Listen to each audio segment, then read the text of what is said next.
ليكم 19 أقوال البيروني. أبو الريحان محمد بن أحمد البيروني هو عالم موسوعي مسلم مشتهر بسهامته في الفلك، الرياضيات، الجغرافيا، الصيدلة وغيرها من العلوم.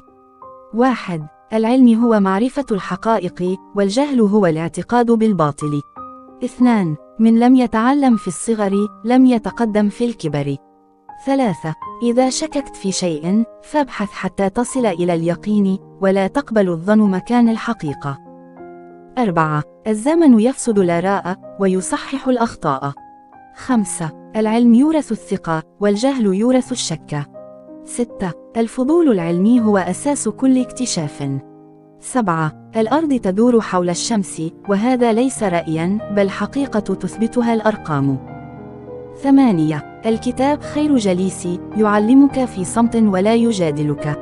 9. الحقيقة تقال مرة، أما الكذب فيقال 1000 مرة. 10. من ترك السؤال خوفا من الجهل بقي جاهلا إلى الأبد. 11. النجوم لا تكذب، لكن البشر يخطئون في تفسيرها. 12.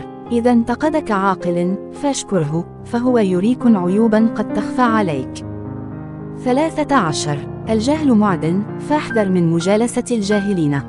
14. كن متواضعا في علمك، فالعلم بحر لا ساحل له. 15. العالم الحقيقي هو من يعلم الناس ما ينفعهم، لا ما يعجبهم. 16.